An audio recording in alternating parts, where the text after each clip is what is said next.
All right, everyone, can we take our seats, please?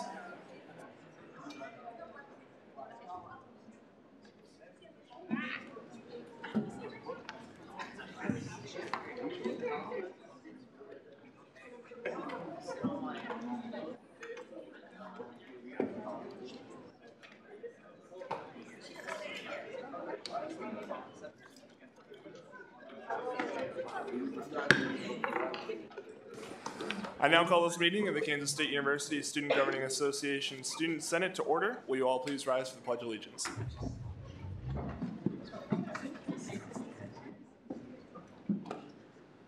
I pledge allegiance to the flag of the United States of America and to the republic for which it stands, one nation, under God, indivisible, with liberty and justice for all.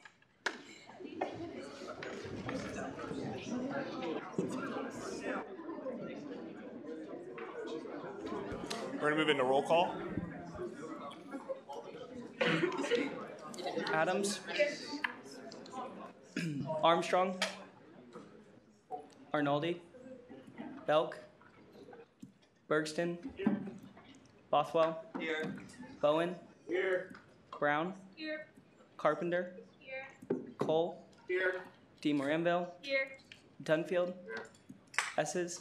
Here. Gammon. Killian Keene. Here. Grover. Here. Gupta. Hammond. Here. Hart. Heatherman. Here. Alec Hildreth. Here. Derek Hildreth. Here. Huffman. Javin. Here. Karamali. Here. Kidd. King. Here. Kulkarni. Here. Leverett. Here. Mari. Here. Marshall. Morgan. Niedery. Orth. Here. Orzakowski. Here. Pelton. Here. Penny. Riffle. Here. Roman. Here. Smith. Here. Spellman. Here. Spencer. Here. Sullivan. Here. Tile.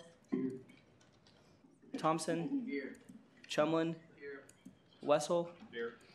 Wilhelm. Here. Whitmer. Here. And Yogata done. All right, there are 39 senators present, 2 excused, and 9 absent. All right, we'll move into first open period. Our first speakers this evening are Rebecca Gold and Victor Valdez talking about the IT strategic plan.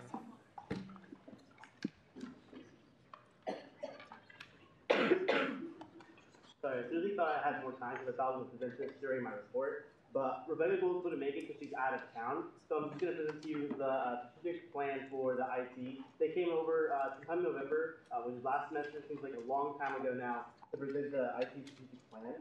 And I have a script I have to follow. So following almost a year of data gathering and drafting and redrafting the IT strategic plan is available for review by the campus community. Within the plan are 4 guiding principles, 8 overriding goals, including critical success factors, 30 objectives, and 97 associated activities. Note, this is a 3-year fluid plan, which will be updated as changes occur in the IT community environment. Our intent is to make this process work for K-State rather than to work for the process. The IT strategic plan is available from kstate.edu/IT strategic planning. IT-strategic-planning. So if you guys open up your laptop, you know, most of you already have it open, so just go to Google Chrome and type it in. That's kstate.edu/strategic-planning/index.html. Easy, right? Victor, I'm sorry, can you say that again? Okay, I'll say it one more time. kstate.edu Got it. IT-strategic-planning/index.html. Should you turn the mic on? I can't hear you. Turn it down? Turn it on. Turn it on?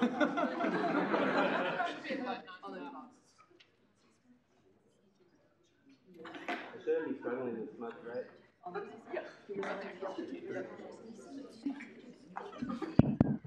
There we go. Okay. One more time. Okay. kstate.edu/IT-strategic-planning/index.html. No? Well, that's the link I got. They can do ksu.edu, You can do ksu.edu. because I wrote K-State without the dash. Yeah, K-State has a dash too, Yeah. but you can do KSU. Thank you, Lacey. If we don't have it pulled up, I have the goals right here, so it's fine.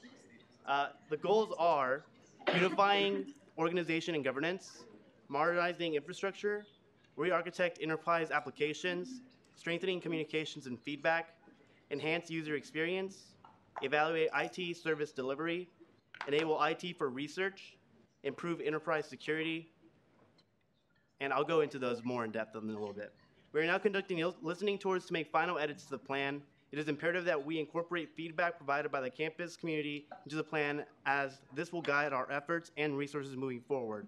A critical success factor for the IT strategic plan is united, distributed, and central IT staff as one IT community to address our collective challenges.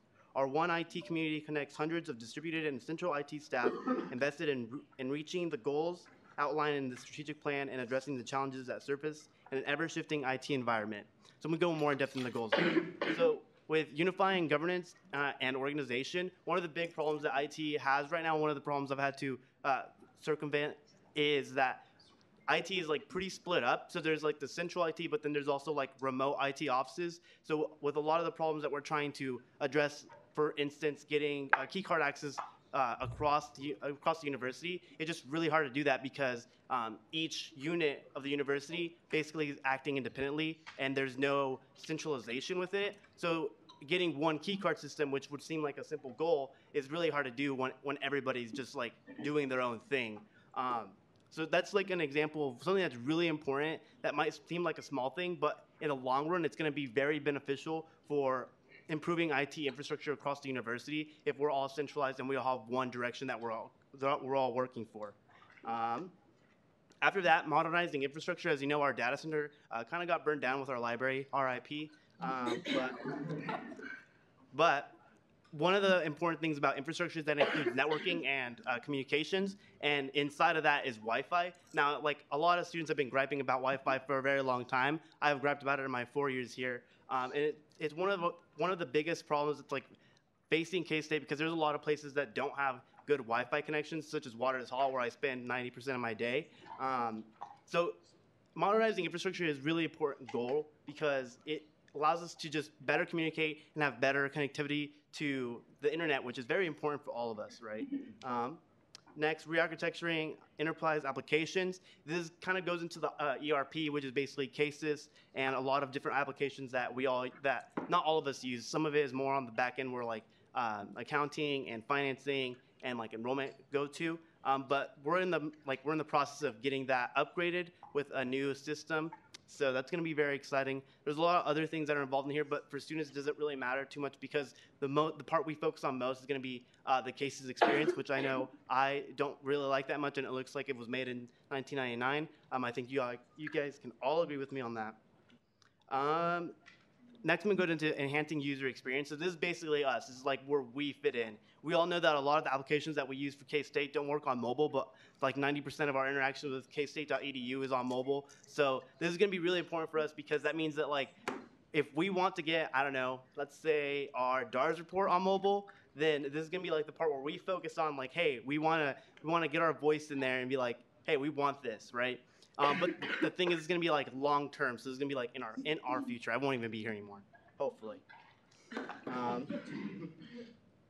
Yeah, and then enable IT service delivery is getting our like new systems out there faster, delivering IT resources to students and to administration, and then improving enterprise security is basically what I talked about in October during Cybersecurity Month. Is there's a lot of people at K-State that get their accounts compromised and then they send out phishing emails that then us as students click on. Hopefully they don't, but that part is like a really big risk because our information can get out there and there's been a lot of information leaks in the past. So addressing that is a big priority. But now instead of opening up myself for questions, I have questions for you guys.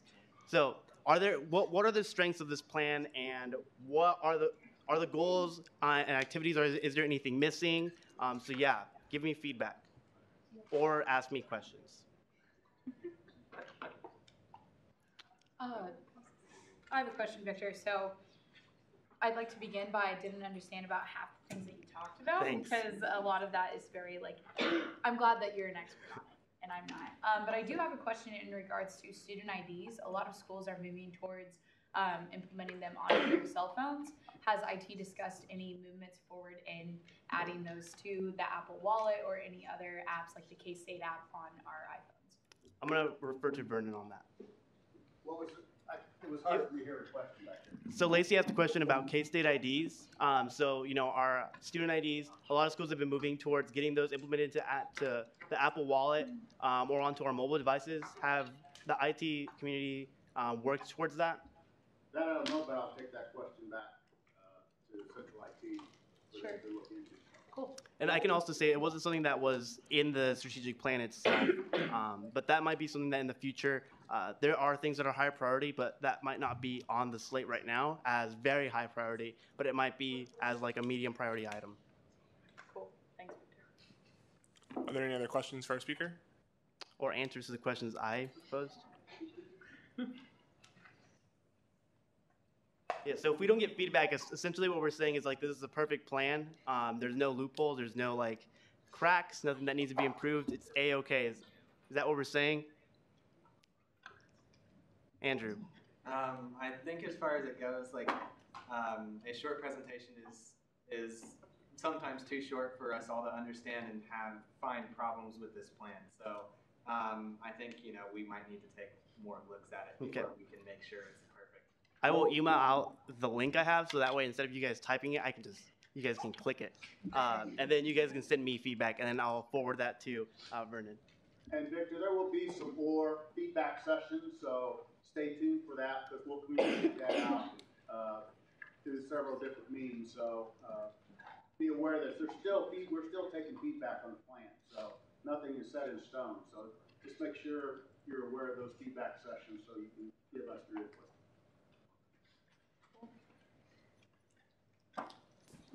Is there anything else for our speaker? Seeing none, thank you so much.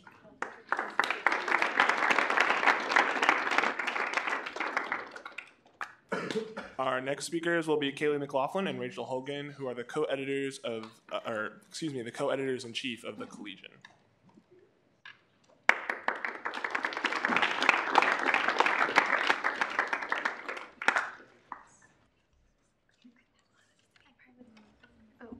Hi, I'm Kaylee McLaughlin. I'm a sophomore in digital journalism. And I'm shorter than Kaylee. Oh no.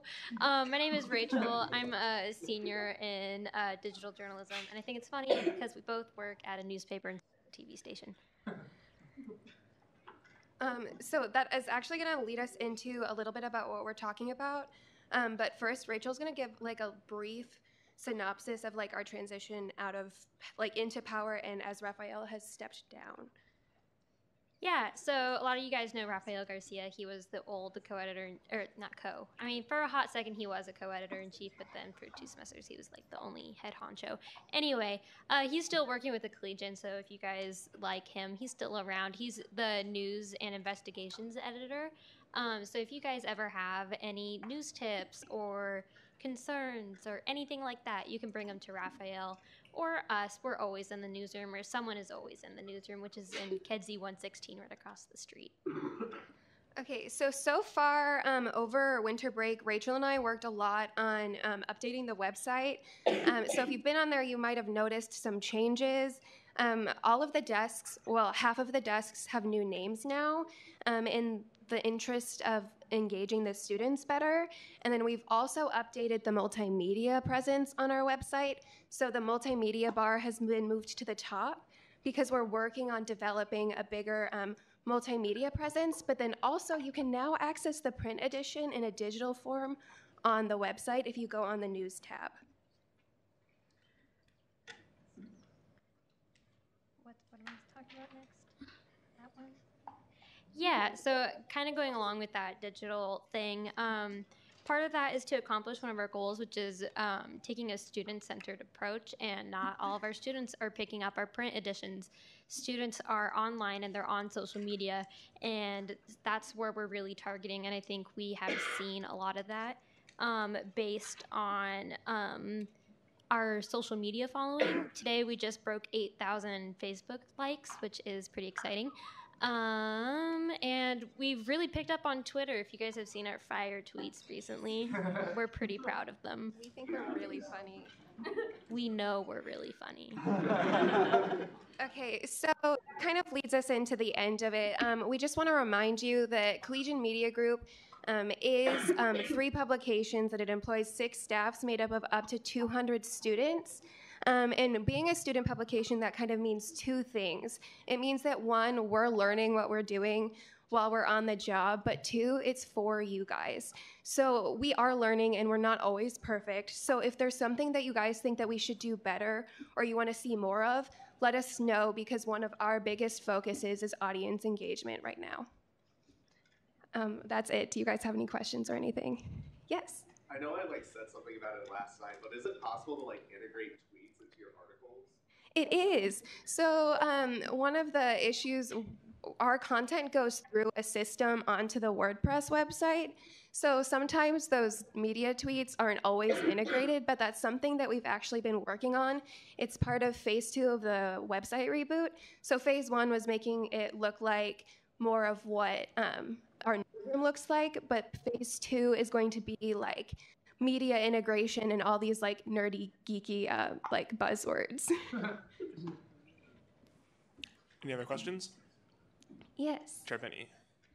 Yeah, I know that last year during your privilege review, a lot of the topic was on moving from print to digital. So how has that affected your strategy with advertising, underwriting, and kind of transitioning to a new market?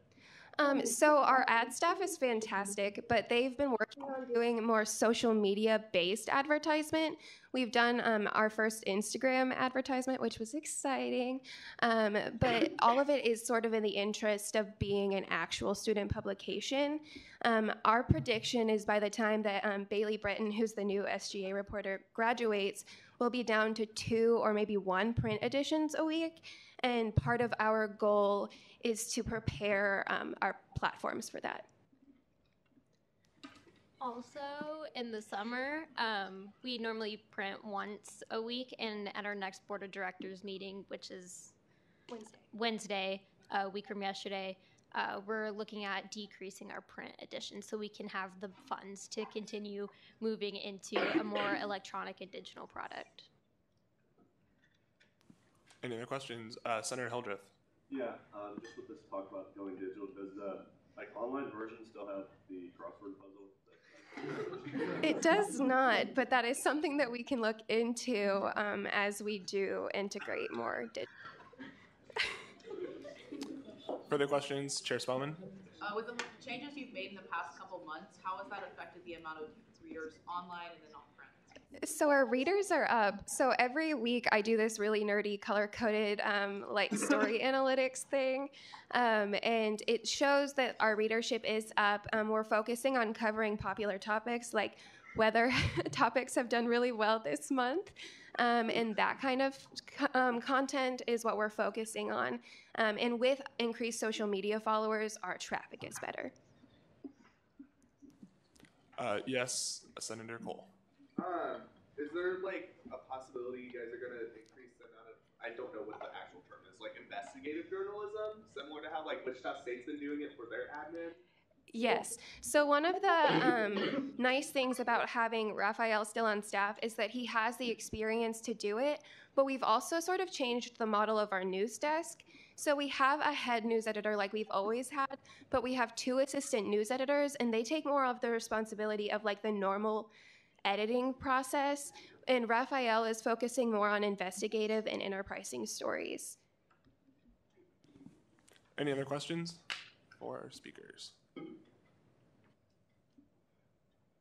Yes, Intern Booz. As you're modernizing the website, do you have any plans to update or improve your mobile app? Okay, so the app is like a bit of a thing. It wasn't really like successful in the launch, and the app predates me like being here, so I don't know the whole story of that, but Rachel can. Yeah, our app is really expensive to upkeep, and it really never got off the ground. And about a year ago, we met with some publishers with the Kansas City Star, and what they said directly to us was apps are dead.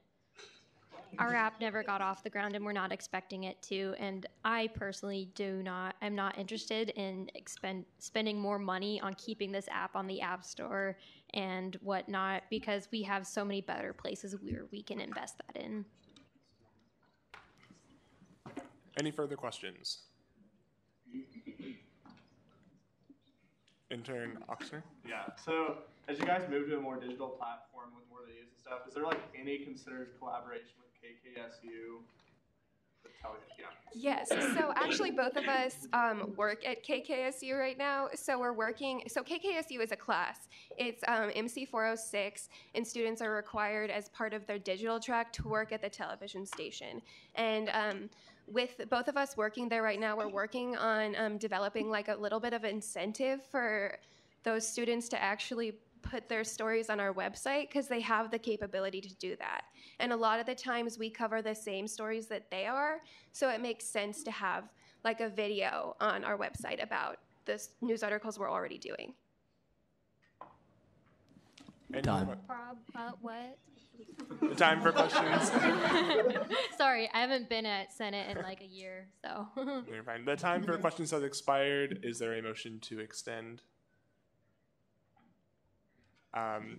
Senator Brown. I move to extend the time by 5 minutes. Second. It has been moved and seconded to extend the speaker's time by 5 minutes. Are there any objections? Seeing none, you guys have 5 more minutes. Are there any questions? I think Rachel has more of an answer. Okay. Yeah. Before I say anything, I'd like to say thank you for asking questions. I did not expect any questions.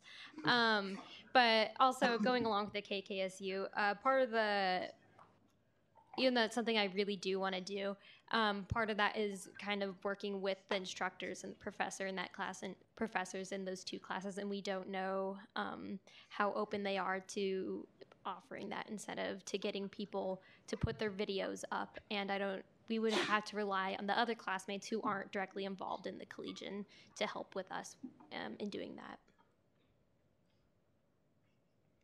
All right, are there any further questions? All right, seeing none, thank you guys so much for coming.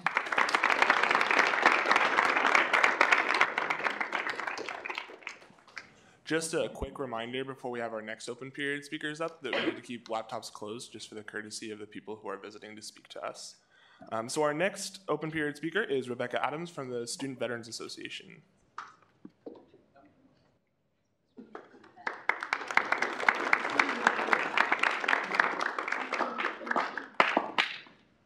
Good evening, everyone. You have Ms. Rebecca Adams over there. My name is Katina Jabori. I am the event coordinator for SDA. This is... My name is Christopher Vitals. I'm the president. I'm not Rebecca Adams. I did not know that's how my voice sounded. Okay. So we are we just wanted to come, and first of all, we want to say thank you for having us. We used to be here a lot more often a couple years ago, and we want to actually be part of student government more, and we want to represent the veterans on campus. So we are, as it says up there, the Student Veterans Association. We are a Kansas State chapter of what is known as the Student Veterans of America. We are an entity of Student Life that is a representative for both military affiliated and veterans on campus.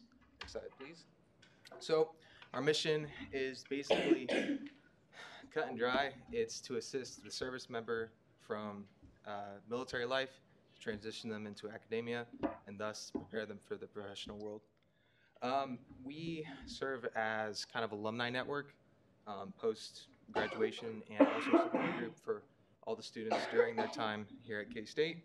We provide events, we provide a support system, and also an outreach to both Fort Riley, to the local organizations, both from the clubs and out in Manhattan, to help with professional development, and also just to cope with being a normal person again. For the most part, personally, when I got out of the Army, when she got out of the Army as well, we had like a little bit of a break, not a breaking point, but how would you say, like a culture shock? Slightly. Yeah. Okay, so I'm just gonna. So you guys may remember us from last year. We came up here asking you for assistance for the Keeping the Flag movement, 9/11 tribute that we had our partnership with RWB, which is the Red, White, and Blue team. Thank you guys. We had a great turnout for that, and we are back here asking for more assistance. We want to change the stigma of veterans on campus, as well as other military-affiliated students that we may have, dependents. And how we are actually trying to do that is by first asking you guys for support, and second, going out within the community and trying to build a bridge. Over the winter break, after the 9/11 tribute, we went to the Flint Hills Breadbasket. We volunteered with them. We're trying to build another partnership with Big Brothers Big Sisters. We actually had them come out and talk to our meeting, had them come out and present to one of our meetings. They said that they have over 50 kids that are waiting for just a big brother or big sister to come hang out with them for an hour every other week. I don't think that's asking for much, but we are trying to also partner with HALO, the Hispanic American Leadership Organizations, to actually have us and them kind of partner out, go out and kind of get to know these kids. The youth is our future, as you guys already know, and yeah, so that's kind of what we're about. There's another thing as well. We're trying to partner also with the Diversity Council. We have a huge event coming up. It's called the Consortium, where we bring different chapters from all across Kansas, from the different schools, bringing veterans and military affiliates together. And we wanted to bring in a speaker to bring as a demographic from both veterans to women's right empowerment, as well as LGBT representation. And we're working with the Diversity Council to bring her for the consortium. And this is basically a large conference that is spanning all of Kansas and bringing all the different schools together, so that way from professional development to working with with community outreach and everything else. And so just, again, a little bit about us, what we do. This is what's called the MRF. This is coming up in April 27th. We've rented out Old Stadium, and we have outreach to Fort Riley and all the corresponding fitness groups throughout all of Manhattan. It's a huge fundraiser for us, so that way we're able to bring back in scholarships. We provide scholarships to veterans and military affiliates. And it's a huge volunteering event, and we're wanting to bring out anybody and everybody who would like to volunteer. And we're just kind of outreaching and see who'd be interested. It's our second year actually doing this. The first year went great. We had people come out from, I don't know if you guys know, 9 Round. They had a team come out. Some of the CrossFit teams came out. We had other student groups that just came out, just kind of had fun. And we just want to keep this going. As the consortium's just this is our first one. The first one that the first Kansas consortium was held at KU, so obviously we're trying to, raise the bar a little bit. So by doing it here this year, so that's one way. If you guys could help us out, and what's going to happen is that consortium is going to go to every other school. So we want to make sure that our names are out there. That K-State is here. K-State is not going to be behind KU for anything, obviously. And we're here to ask for assistance for you guys to come out and either join, participate, or just volunteer for our fitness challenge. Keeping us healthy. Yeah. That's what we're about. I'm not going to lie, that mile seemed a lot shorter when we set it up before I ran it. I'm not going to lie. It's the only reason why he likes his pictures, because he's in the front. Yeah, this is the before picture. I just want to throw that out there. The after one is much terrible. So, do we have any questions at all? How do you have to be recognized? Oh, sorry. Vice President Pitts. How do students register to be in the challenge? In the challenge? Yeah. So we actually have all the information on our web domain, which we can distribute out as well. We are posting flyers throughout all of the union and all the different dorms and everything else, and all around town. But Rebecca Adams, she has the actual. Do we have the? I don't have it with me now. Nope, but we can get that. So if you were here last year, I let you know about it for like a month and a half every week. Okay. So I'll be doing that again this year. But if you go out to our website, kstatesba.com, there's a registration link on the main page. Cool. And it's honestly not too bad. It's a workout called the Murph, and it is we're grouping up into teams, and it is a mile run, 100 pull-ups, 200 push-ups, 300 squats, and then followed by another mile. It sounds like a lot, but if you have 10 people, it's like yeah, you can break it up. by so much. And then if you do the pro, you just do double of all of it. Yeah. All right, are there any other questions for our speakers? Does anybody else have any questions? Any more questions? I saw someone back here who had their hand raised up. A little while ago, so I didn't know. Yeah, I thought so also. Actually, I have one more question. So with the exception of participating in this challenge and the Murph and everything, how else would you like to be supported by SGA? Are there any things that you've been thinking that we could help you on, or how can we enrich this partnership for the future? Well, that's actually kind of twofold because you already have. Honestly, we went down to NatCon. It's a national convention where we learned a lot of things. There was breakout sessions and a conference, and we applied for SGA help for travel, which we did get, and we were able to get down. So first of all, I guess we should have led with that. Thank you, everybody here, for that. The second thing is that honestly, if you'd like to come, this is also an invitation. These the breakout sessions we're having, they are for veterans and everything else. However, we're bringing people such as we're trying to partner with. We're bringing a representative from Amazon, from Coke. There's a couple different corporations that are coming down, and even some local ones here in KC that are veteran and operated, just supporters of military in general. They're looking for, but the whole entire the speaker assembly at least can be open to everybody, and we're looking for partnership with other organizations just to help get our name out there. We're trying to, I guess, be a better representative of what we do represent. I mean, there is over 1,000 veteran students here, and we haven't done our job of actually being here and representing them. So if you want to help. We have a meeting last Friday of every month. Come up to our vet center. You get some donuts, pick up a cup of coffee, listen to us talk for a little bit, and you guys can be on your way. Just get a little bit more. You can get a donut and you can go to the Murph and then burn it off. We feed you donuts and then we're like, run. Great. Any more questions? Yes, caucus leader Spencer. Where and what time is the meeting? So the meeting's gonna be at the Veteran Center. It's on the second floor. Okay. Room 212.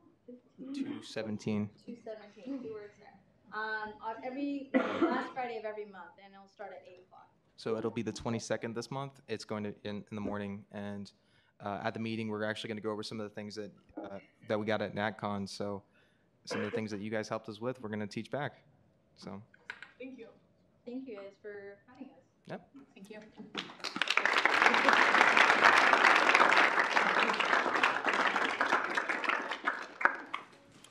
All right, our final speaker for this evening is Katie Sullivan for the Kansas Young Democrats.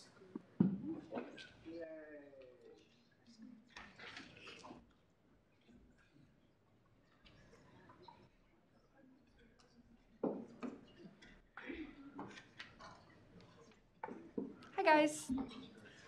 My name's Katie Sullivan, for those who don't know. Right now I serve as president of the K-State Young Democrats. My term is coming to an end. It's been an amazing experience. I also currently serve as the vice president of the Kansas Young Democrats, so that's on a state level. I'm currently running to be president of the Kansas Young Democrats, and tonight I'd like to share with you a part of my platform, specifically the part that focuses on diversity and inclusion and cultural competency. You can click the, okay, cool. Cultural competence is the ability to understand, communicate with, and effectively interact with people across cultures. Cultural competence encompasses being aware of one's own worldview, developing positive attitudes towards cultural differences, and gaining knowledge of different cultural practices and worldviews. After the brainstorming I've done this semester, just on my own, as well as the brainstorming I've done with instructors, department heads, and select student groups, I've come to the conclusion that not only would it be extremely beneficial, but it is necessary to advocate for courses in cultural competence to be implemented into the required curriculum of universities across Kansas. So that's like a third of my platform as I campaign for president, but I'm not talking to all the universities in Kansas right now. I'm talking to our university, the best university. Just, no, for real, go Cats. So these courses would be specifically tailored to each and every college: business, agriculture, arts and sciences, you get the gist. The main focus of these courses would be the intercultural development continuum. This is a well thought out, thoroughly researched way to increase cultural competency. It is recognized internationally as an effective way to strengthen multicultural inclusion in a community. At the core of the intercultural development continuum is the Intercultural Development Inventory, or the IDI. They're such mouthfuls. The IDI is the premier cross-cultural assessment of intercultural competence that is used by thousands of individuals and organizations to build intercultural competence to achieve international and domestic diversity and inclusive goals and outcomes. So at its core, the IDI is a test. I cannot stress this enough. The IDI is not a way to judge yourself, but rather a way to find room for growth. I encourage you to look into Carol Dweck's research on growth mindset, because that's exactly what I'm talking about. Your intelligence is not set at a level. There's no such thing as failure. There's only room for growth. And I think that applies to everything, but back to what I was talking about. The IDI is very similar to the strengths test. It's 30 to 45 minutes long, and you go off your first instinct to answer the questions. It's quick. The IDI must be taken under the individual supervision of a trained administrator. There are currently over 50 trained IDI administrators at Kansas State University. The test itself costs $10 per person. To pay for this, a department or sponsor would have to take it on. Right now at K-State, the IDI is required for student leaders in a classroom setting. But what are we if not student leaders? To summarize, it's our responsibility to encourage and build up our community. I believe this would be an effective way of doing so. The IDI is a tool that will help us recognize the humanity of all people, behave in a tolerant way, recognize and appreciate cultural differences and commonalities, and commit to building civility and cultural competencies in our daily interactions. That's all I have for tonight. If anyone wants to talk further or to help me with this endeavor or to brainstorm more about funding, you can get my number or after Senate. It's right there. Yeah, I open myself up to questions. Are there any questions for our speaker? Intern Coordinator Bothwell. So can you explain more about how the IDI works? You kind of compared it to strengths. So do you, like, after taking, like, the IDI, do you receive, like, what do you receive? Do you get, like, a score? Do you get, like your level? Like, Yeah, I hate like saying it like that. It's not like a rank, but it's like where you place on the spectrum. Okay. And the training administrator that like sits with you through the test, and there's like a preface, they explain stuff beforehand, and then there's like multiple discussions afterwards, which is why I think it should take place in a classroom setting. It's a very it's not just an individual thing where you sit there and taking oh cool, like it's a very like hands-on thing that you get help with understanding it. You're guided through it. Any other questions? Director Lundin? This has been implemented in Wildcat Warm-Up. Is there any other plans to put this into like orientation type program? I know, yeah. No, there really isn't, and that's what I'm trying to do. When I first started brainstorming this and just thinking about what I wanted to do as president, I wanted to get cultural competency courses into like the curriculum and like orientation and like transfer student orientation, like the first year courses you take at K-State. The problem with that though is so much thought and consideration needs to go into these courses so they're done right, because there is a huge chance that these courses could be taught just in the wrong way, and it could end up being like inherently racist. Like, and so when I heard about the IDI, I was like, this is well researched, well thought out. But there's no right time for somebody to take the IDI. It could be at orientation. It could be a requirement to graduate. It could be any time. So that's definitely a good idea. Are there any other questions? Senator Brown. At the beginning of the year, I think someone told us we as senators were going to take the IDI training. Do you know if that's still something that is going to be happening or they're thinking about doing? I've never heard anything about that. I would love to. Can you repeat the question, Senator Brown? I think at the beginning of the year, someone told us as senators we were going to take the IDI training, and so I was wondering if that was going to happen. Do you want to answer that, Jordan? Can I? Yeah, Jordan, go ahead. Okay. Yeah, so you are correct. That was something that we talked about at the very beginning of the semester. That was something that when it got brought up, IDI last spring, they were getting all the administrators to go through it and become the qualified administrators that she was discussing, that have to sit down with you and kind of go through it, and we needed a broad base of those before they could implement it in things like Wildcat Warm-Up or do other groups like SGA. Then once we got to the point where we were going to do it, we had set out a time like October, November, but they were picking out the new directors for the Multicultural Student Affairs Office, or Department of Multicultural Student Affairs, and so they wanted to wait until they had those individuals solidified, because the person who was going to go through with the IDI with SGA was one of the applicants for one of those positions, and so there's a little bit of a mess with that. So now the plan is hopefully Josh and then Dr. Bolton, who's one of the new directors, will be figuring out a time for SGA to do it, and then we're also trying to have a discussion about whether it's best to do it now or wait until we have our incoming SGA, because like Katie said, it does cost money to do. Luckily, we have a grant that allows us to do it within SGA, but we have to show that we can do it continually. Does that make sense? Sorry, that was a lot, but yes, it'll be good. Yeah. Can I go on, or do I have to? Okay. I think it'd be great if SGA did that. We've had this program in place for a while now, right? That's what I. A little less than a year, probably. Yeah. So the fact that we haven't gotten around to it yet is okay, but I was thinking we could get SGA to do it, and then once we all do it, we could get out, and with all the clubs, organizations, and fraternities and sororities that we're in, I mean, if you love the test, I feel like you should advocate for it. And just encourage as many people in all the organizations you're in to take the test, and the more people you encourage, the more people who take the test, the more people to advocate to get it into the curriculum, which is my ultimate goal. Yeah, that's pretty much, if anybody has any more questions. Okay.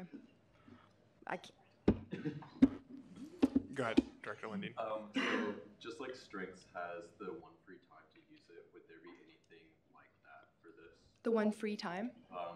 Yeah, like Strengths Quest has for incoming freshmen, they have the one free code to do.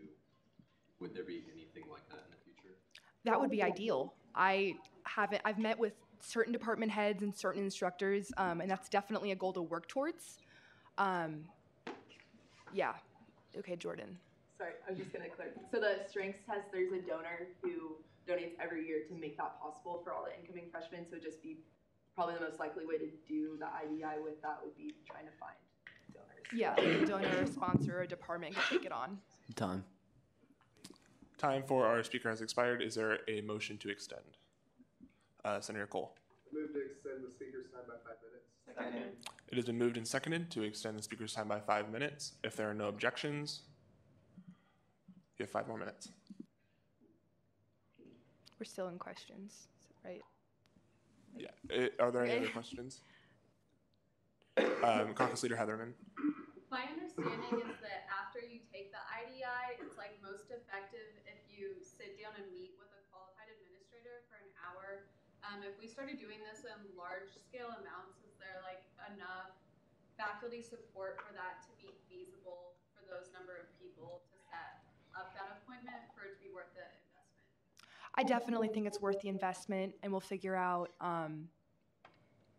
I think it's all about timing. We have over 50 administrators, so obviously we can't overwhelm them.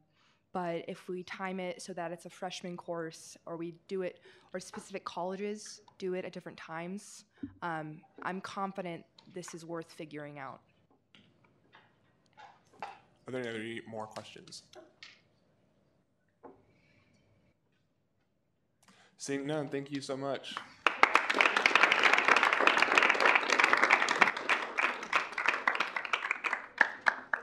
We'll be moving on to the approval of the minutes. Is there a motion to approve the minutes from our last Senate meeting? Caucus Leader Spencer. I motion to approve the minutes from last. It has been moved and seconded to approve the minutes from last meeting. Are there any objections? If not, the minutes are approved. We'll move into announcements. So, biggest announcement, most of you have probably realized that I'm here instead of Ryan. He is sick tonight, so I'll be filling in. And also, because of that, we could not find the name tents. So name tents are missing as well, which is why you did not get them on the way in. So our first announcement on the agenda is the deadline to file for Student Senate is coming up tomorrow, February 8th at 5 p.m. Please join us in spreading the word and encouraging students across campus to run for these positions. Proxies for tonight are Wessel for Gammon. The SGA Member of the Week is Senator Michael Leverett for bringing strong debate and passion to Student Senate this last week. So let's have a round of applause for Michael.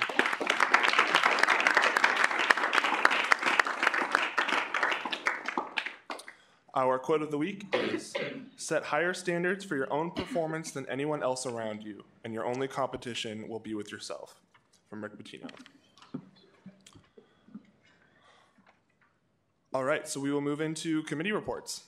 Are there any committee chairs who are ready to give a report? Chair Spellman.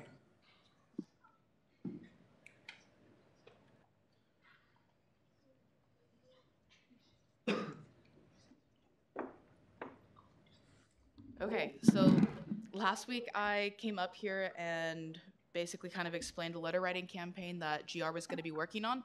That letter writing campaign has kind of concluded, but we are accepting letters. So Senator Cole is going to be going to DC for results, talking to all of our Kansas delegates.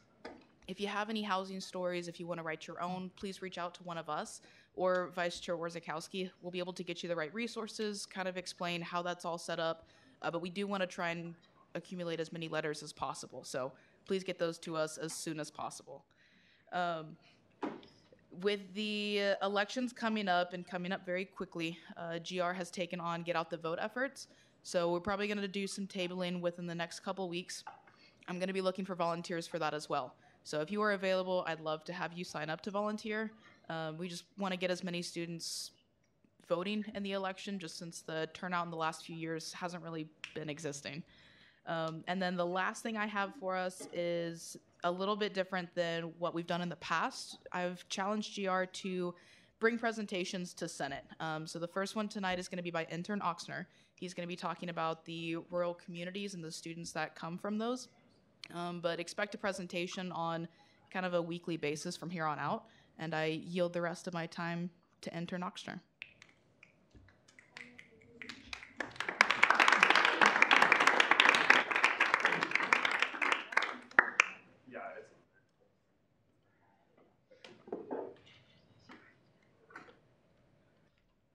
Well, thank you, Chair Spillman.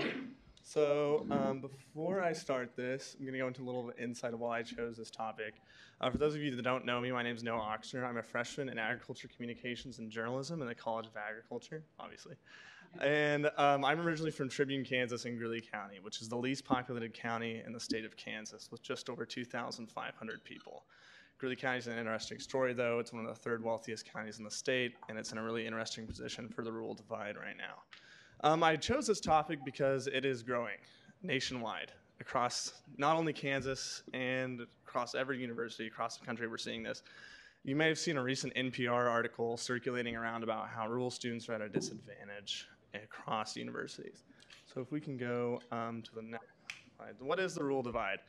This is something that's really undefined. And a little background on this topic, this is pretty new. This is something that universities nationwide have suddenly came into the spotlight because it's something new. It's something that we're suddenly just dealing with. So there's not much more information about that.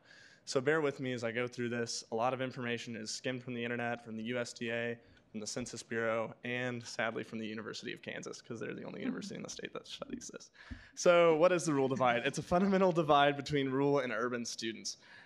This is just kind of a definition that I made up because it's just a fundamental divide. Me and Dr. Bosco have talked about this quite a bit. There's a difference between students that come from western Kansas, eastern Kansas, Johnson County, Sedgwick County, across the state. And this just isn't a rural issue. I'd like you to remember that as I go on with this. This just isn't an issue affecting rural students. This is also affecting students from urban areas of the state. School districts in Wichita are different than they are in Johnson County, are different than they are in Finney County. In all 105 counties, we're facing differences. So if we can go to the next slide. How many rural students are there at K-State? We don't know. As I said, this is a pretty new topic. The university doesn't count students as a rural minority yet. That's just something the way the university does statistics. Next slide. How do we define rural? There really is no definition because rural is different in every state. If we were to define rural in the state of Kansas, Manhattan would be considered rural. And to me, Manhattan is not a rural city. It has a target. So, less dense and sparse population, not built up at a distance. That's how the United States Census Bureau defines rural. And that's how we've been defining rural for the past 40 to 50 years here in the United States. And it has a different variation from county to county in the state of Kansas on how we define cities as rural. Obviously, Wichita isn't rural, but some of the suburbs around Wichita could be considered rural. For example, the city of Newton, which is in Harvey County, is considered a rural community. And if you've ever been to Newton, they have a Walmart, not rural. Next slide. What percentage of Kansas live in rural environments? 25% of Kansans are considered to live in a rural environment. That's from the KU Institute for Policy and Research. There's a disclaimer there on what I do with KU's research. Next slide. So let's get down to it. What is the issue? Rural students are statistically more likely to drop out than any other student on campus at any university in the United States. That is kind of a shocking statistic. And I know for some of you, you're thinking, why are we even worried about this? Rural students are a very small population here at K-State. This isn't just about rural students. The work we're doing to bring rural students here to K-State and keep them here can also be used for other minority groups on campus. Rural students are facing the same problems that other minority groups across campus are facing. And if we can address those issues focused on a broad university standpoint, we may be able to solve it. And we're not going to be able to do that in 4 or 5 years. It takes a lot of money, and all of us know the financial standpoint of Kansas State, and all of us know the financial standpoint from the Board of Regents and the state legislature. So this is going to be something that's going to be tackled, not just addressing rural students, but addressing every minority and how we're going to get them ready for college, get them prepared to be at not only K-State, but every Board of Regent institution, and keep them here in the state of Kansas. Also, there is research that's been done on this. If you want the link to it, I can send it to you, so just contact me. As I said, rural students aren't the only group at risk. We must continue to work in making education accessible, affordable, and attainable. That's done by encouraging our legislature to invest in higher education. That's done by encouraging our university administrators to invest in college prep programs. And that's encouraging our university administrators to look into what we can do to attain rural students. Next slide. Again, what is being done? So I asked this question directly when I was at a meeting with Dr. Vasco about what we're doing to keep rural students and what we're doing to keep at-risk students in general. So rural students are considered at risk by K-State, especially if they're coming from very small high schools. My high school, my graduating class was 20. There was maybe 100 kids in that high school. It's very small. It jumps between 1 and 2A. But we're considered a moderately, very good sized school for that area. Most schools in our area have grades with kids not in them. So that's what's happening. Lane graduated with 5 kids. So what's being done here at K-State? Academic coaching, improved access to resources and summer programs, and college prep. College prep is an interesting topic because in the state of Kansas, we do not fund that. That is something the Department of Education in the state of Kansas does not have a very firm policy on yet. That is something that obviously we've been working on since the 90s and is very hard to achieve. But again, in meetings with administrators, they encourage me to look at what the state of Texas does to encourage their students to stay in the state of Texas, which is something that we've looked at to bring the legislators in the state of Kansas to consider. Again, this is a very hard topic. I myself have been appointed to the academic coaching program. I got a letter when I graduated from Greeley County saying that I should receive academic coaching because I was considered at risk because I was one of the first students to come from that high school to be in my program in years.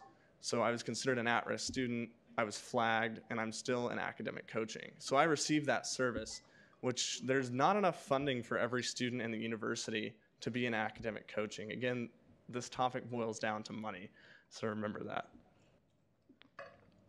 Next slide. Okay, this is the NPR article I was talking about. Just read that sometime if you get the chance. And with that, I'm going to make this quick. Are there any questions? Senator Cole. I think, could you clarify what you meant, how tactics used on rural students could be also used for other marginalized students? Because I think it might have come off as that rural students also are experiencing the same things that other marginalized students are experiencing. So yeah, to clarify that, I didn't mean that at all. First of all, there's a complete separate difference. What I mean is that those students, when they come to college, so for example, let's use some high schools in the state of Kansas. A kid from a underfunded and not as what we consider privileged high school in Wichita is going to be the same at-risk level as a student that's coming from a rural high school in western Kansas that doesn't have the same services, for example, Blue Valley does. So not to put minorities and rural students in the same box, they're completely separate issues. I completely understand that. But what I'm saying is preparing students when they come to K-State first. Does that answer your question kind of in a really roundabout circle? I'm really sorry I can't directly answer that. Okay. You can jump to the last slide if you want. Are there any other questions? There's another one. There you go. Are there any questions? Perfect. All right, thank you.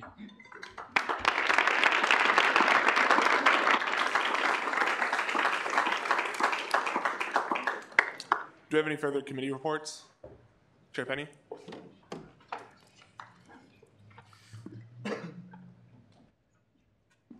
Yeah, so really brief, I want to thank the hard work of the Privilege Committee and a lot of people who joined us this past week, like Michael, John, Noah, Alan, Haley. We all put in probably like 4 hours of Privilege meetings on Monday and then tonight, so I wanted to give you a quick update on that. Tonight we voted on a new recommendation to decrease the Union Program Council by 2%. So we will be drafting this legislation and we will introduce it in 7 days as Senate next week for it to hopefully go through final action the week after that. So we postponed K-State Student Union for the time being. So on Monday we're going to jump back in with them, and you guys are definitely invited to come to that. Is there any questions? Senator Leverett. Yeah, what's the difference between the new proposal and the one that failed last week? Yeah, so the question was, what's the difference between the one that failed last week and the new one that's coming out? As far as the contract goes with the numbers, that's going to come out the exact same. The only change that you're going to see is in the whereas clauses. So the follow up, Graham. So the 2% decrease, which we voted against, is still going to be in this new bill? Yes. Yep. Can you have a speaking question? Yep. Can you speak to why that wasn't changed in the new bill that's coming out? Yeah, I can't speak directly from the opinions of the privilege fee, but that new recommendation, I know you were at the meeting on Monday. That was 2 hours long. Everyone shared their opinions during that, and then tonight we had an hour and a half meeting to discuss that.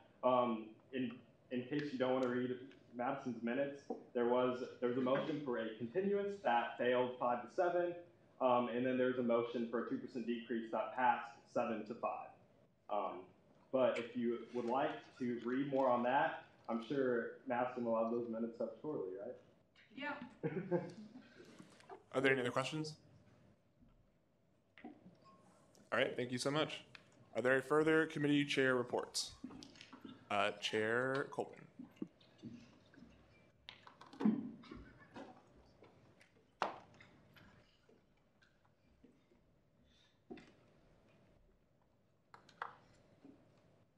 Okay, so I'm the chair of the Special Committee on Membership this year. Sorry, my laptop fell asleep.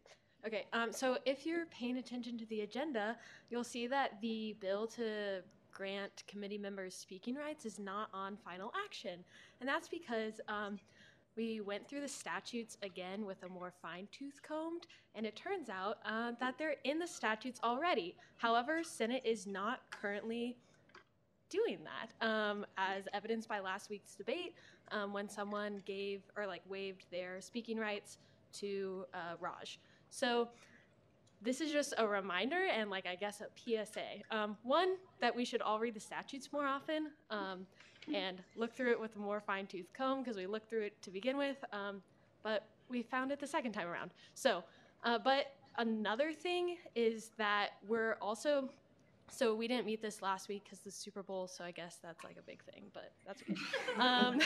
So we'll be talking about this at the Special Committee on Membership, but it's not part of the Constitution, whereas we do grant presidents of different organizations on campus speaking rights in the Constitution. So that's just kind of a weird thing.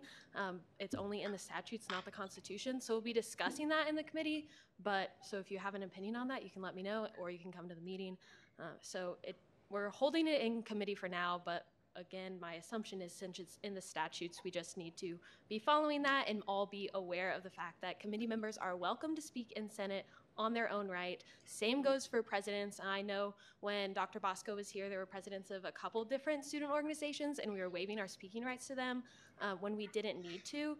And while it's not necessarily a bad thing, it definitely just makes it look like Senate is less approachable to the outside student body than it actually is, because many students outside of the people who are in this room right now or who are in this room right now have speaking rights, and we should give them those speaking rights and recognize their speaking rights on the floor of the Senate always. So yeah, I stand for questions. Any questions? Intern Booz. Can you speak to where it was in the statutes? Yeah, I forgot to mention that. It is in section 5502 Part B. Okay. So the Speaker of the Student Senate will recognize any guest who indicates a desire to speak, and then it goes on to talk about committee members as well. Somewhere in here further down. So it is also not super clear as well. So I'll also be talking to the working group about that too. Any further questions? All right. Any further committee reports?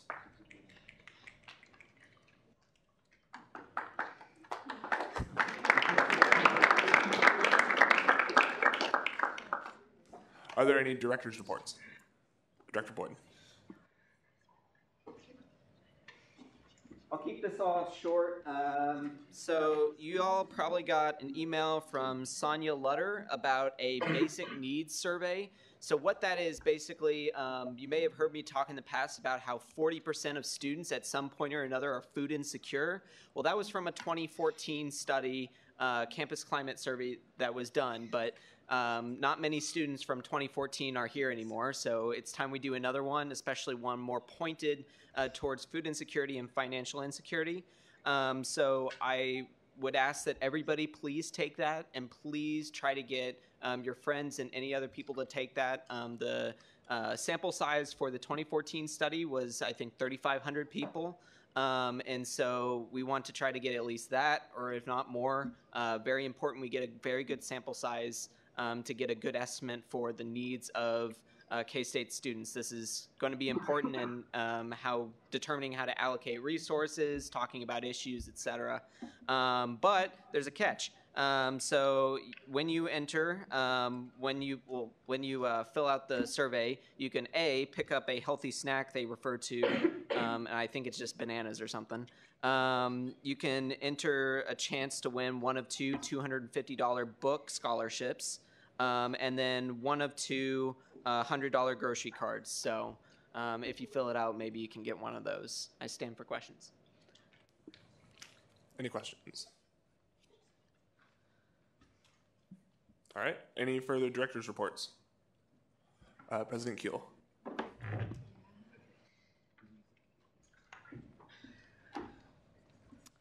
Hi, everyone. Couple things for tonight. One, all of you should have gotten my student body email today about a textbook survey and also about elections, but want to focus on the textbook survey. So if you haven't taken it yet, please do that. Also, please copy that link once you open the page and send it to any of the people that you know, any of your friends, classmates, airdrop it on a note to everyone that you're around. I don't really care. Just get it out there as much as you can. Because this survey is going to be used widely by the university, hopefully if we can get enough data from it, to really understand what textbook costs are doing to our students, and then hopefully enact some change in how textbooks are used in the classroom, and have some data to give to faculty about why they should be using open educational resources so that you're only paying $10 course fee instead of for a $300 textbook.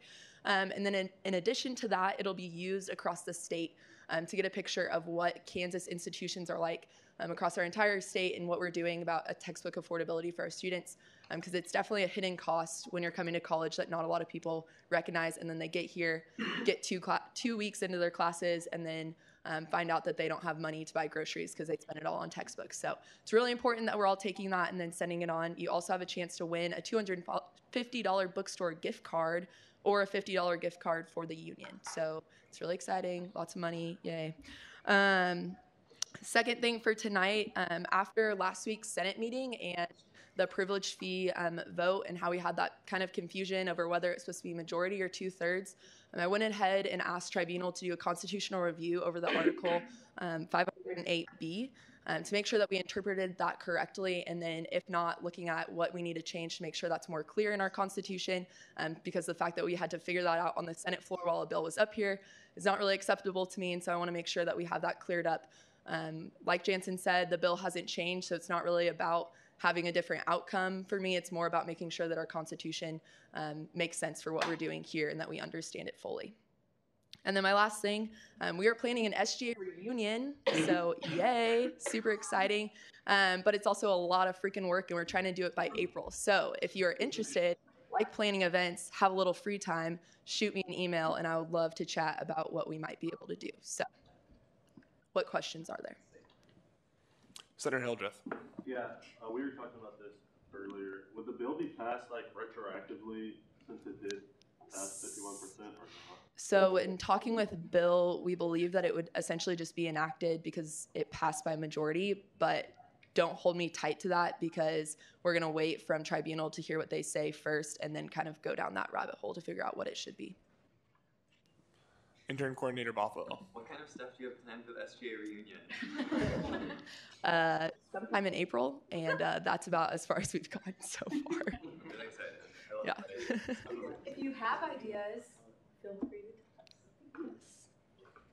Any further questions? Senator Orzechowski. Can you repeat the article that they're reviewing? It's 508B. And I can send you like the blurb if you want to read it. Any further questions? All right, thank you.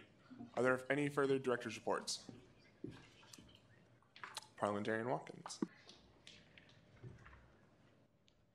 Hi guys, for those of you who haven't met me yet, I'm Justin Watkins. I was sworn in as parliamentarian last week. Very interesting meeting to be sworn in at and be parliamentarians for. So if you need to contact me, I'm going to give you guys my number and email right now. It's 316-516-9706. If you have a bill that needs edits or anything like that, you can Either shoot me a text or send me an email. My email is jwatkins99@ksu.edu. Thanks. All right, any questions? All right.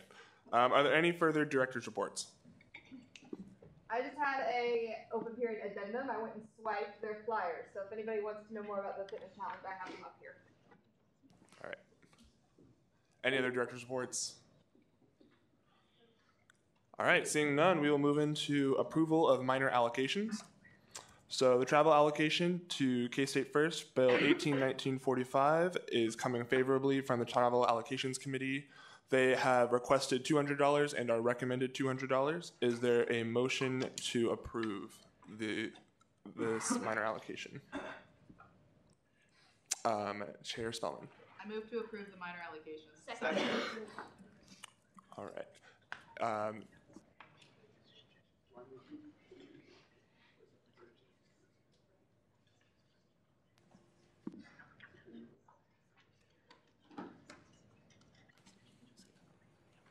Are we seeking a motion to pass this unanimously?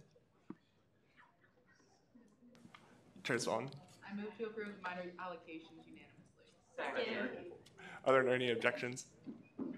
Seeing none, this minor allocation will pass. We also have another minor allocation that was posted on the agenda in the wrong place.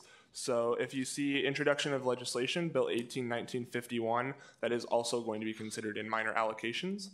That is a travel allocation to the Kansas State University student chapter of the Mechanical Contractors Association of America, who requested $500 and were recommended $500. Is there a motion to approve this allocation? Chair Spencer, or Caucus Leader Spencer, excuse me. I motion to approve this allocation unanimously. Second. Are there any, it has been moved and seconded to approve this bill unanimously. Are there any objections? Yes. This is introduction. Like, it's a new bill. Like, it's not being, like, approved unanimously. Yeah, so, like, it's just I'm confused. So it still needs to be like read. It's introduction of minor allocation. Yeah. So it doesn't have to be approved. You're right. Okay. So, introduction, you're right. Let's go back to Bill 45. I apologize. Will the author please come forward? Or is there a motion to consider Bill 45? Caucus Leader Spencer. Motion to consider Bill 45. Well, No. We don't need to consider 45.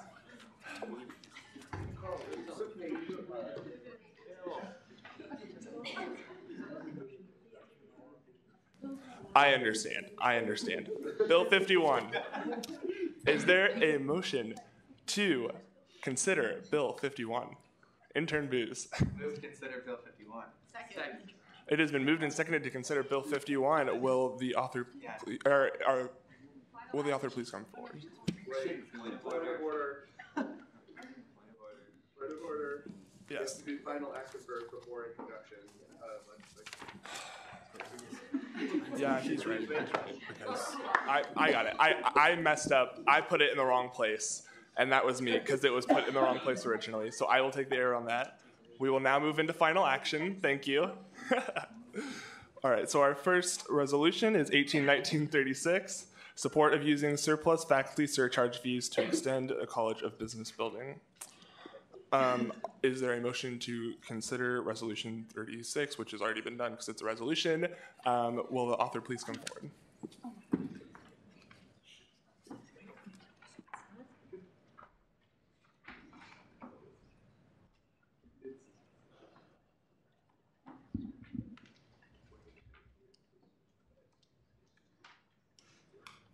Are there any changes or amendments to the resolution? We just have a few authors that need to get added before, but that's it. Some authors that didn't get added. Okay. First right to debate. Sweet.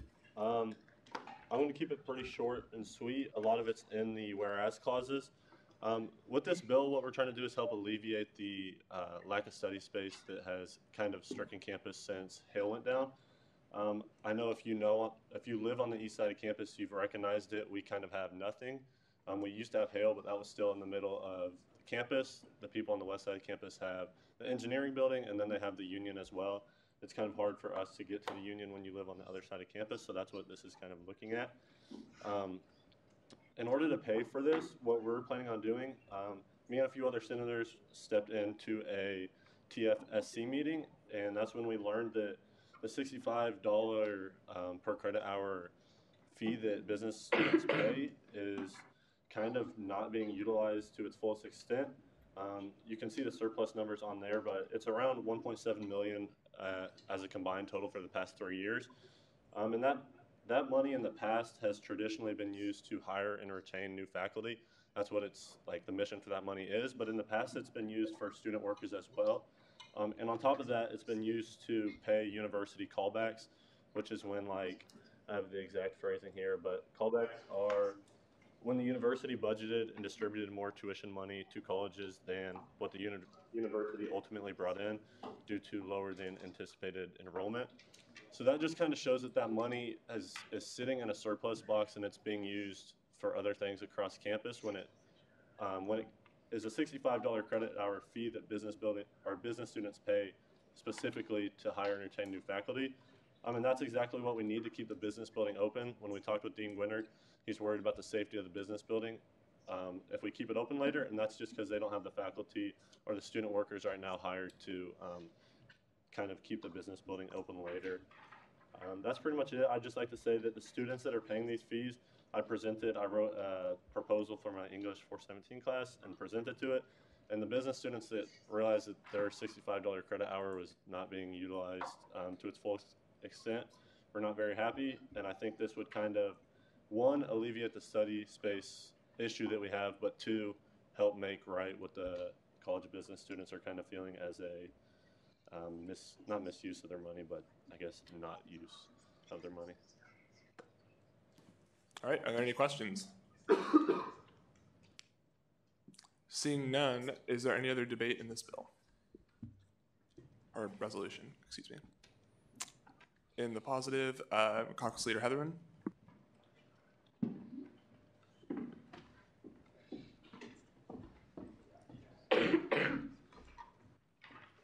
Hi, I know this bill resolution, sorry, probably wouldn't have any like issue passing on its own, but I did want to come up and provide some additional context to the things that we heard as we were putting together this resolution. Comments from Dean Gwinner. He's stated multiple times to us that he has 3 primary concerns. One being cost, which is heavily addressed in this legislation. The second being risk of assault to students, and the third being vandalism. Our hope is that in it being properly funded, that the presence of more staff and security can help to mitigate both of the other risks. And additionally, something that we did is we reached out to Lori Getch, is that right? The Dean of Hale, to talk about her experience operating a building that's open late. And it was really important to us before we brought this before you that she told us in her 15 years here, there's never been an extreme act of vandalism or there haven't been any reported assaults. So that's all. Are there any questions? Senator Cole. Do you know what like his founding logic on that is? Because I don't have any experience with that in the College of Engineering, and that's open 24/7 too. Yeah, so this is something we've gone back and forth a lot on. And his primary concern with assault specifically is the nature of the building and having small study rooms and like being widely spread out. And if you were like, say on the 4th floor and traffic through the building wasn't as high, and it can just be very isolated. Yes.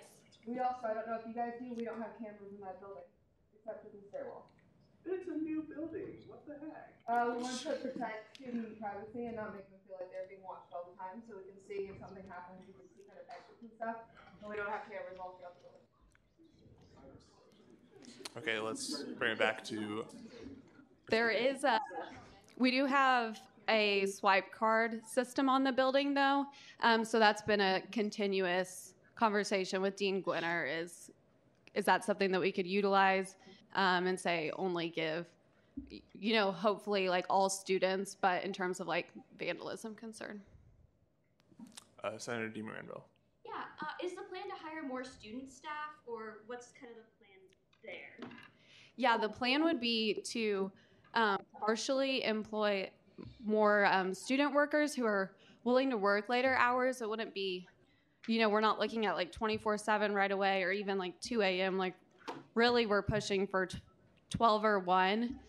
So to get more student workers in part to, do more rounds and close down the building, but also have a general like security presence, maybe not constantly, but, walk through the building and stuff.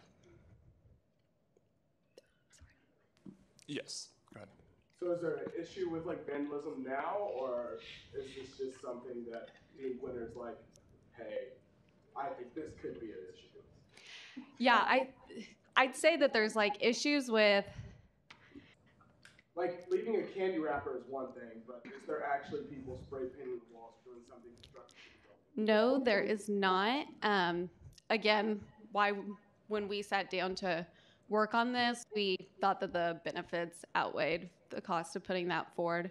Again, he brought up the issue of no security cameras and worried about it being such a new facility. Are there any further questions? See none, is there any debate in the negative? Any debate in the positive? Any debate at all? It's not debate. It's a motion. Yes, Secretary Cole. I move to approve this resolution unanimously. It has been moved and seconded to approve this resolution unanimously. Are there any objections? Seeing none, this resolution is approved unanimously. Will the author of Bill 1819-47 please come to the floor?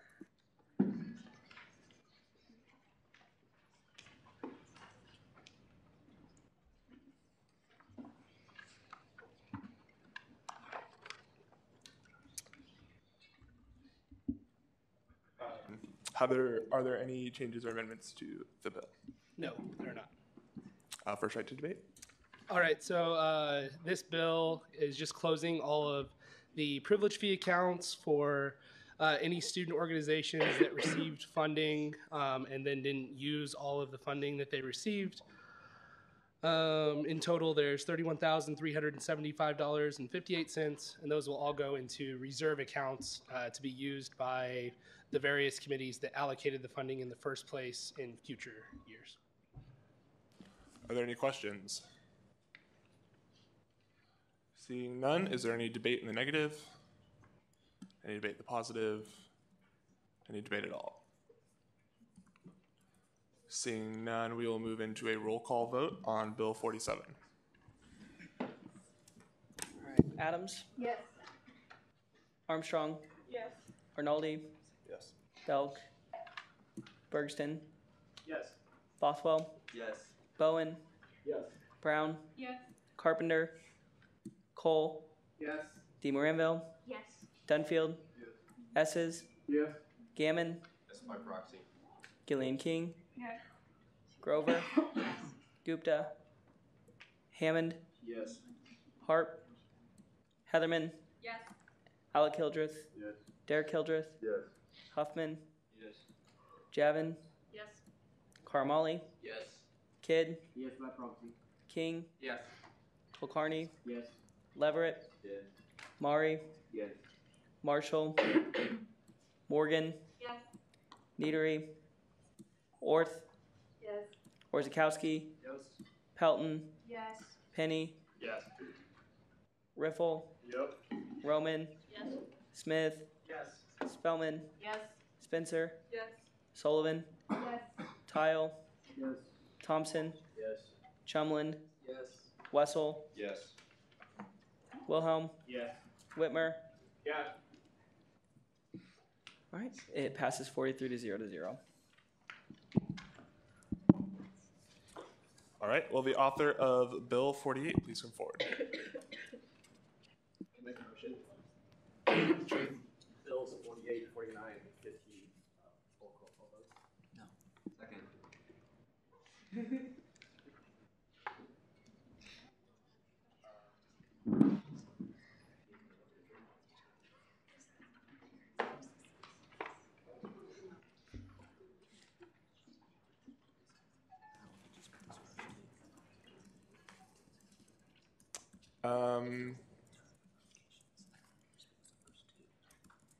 I'll go ahead and accept that motion, I think, because they're all allocations.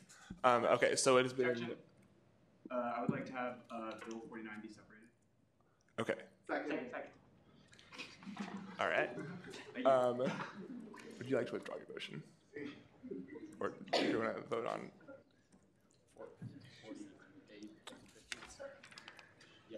Yeah. Okay. 48 and 50, bulk roll call vote. It has been moved to hold bills 48 and 50 for bulk roll call vote. Is there a second to that motion? Are there any objections to doing a bulk roll call for bills 48 and 50? Have there been any amendments or changes to Bill 48? No changes. All right, then first I'd like to debate. Okay, yeah, so we met with all 9 of these groups here about open house funding, and open house will be April 4th, I believe, here on campus. And our budget was $10,025, and then we met and allocated these sums of money, and they totaled the budget total, so yeah. Are there any questions? Seeing none, is there any debate in the negative? Any debate in the positive? Any debate at all? Seeing none.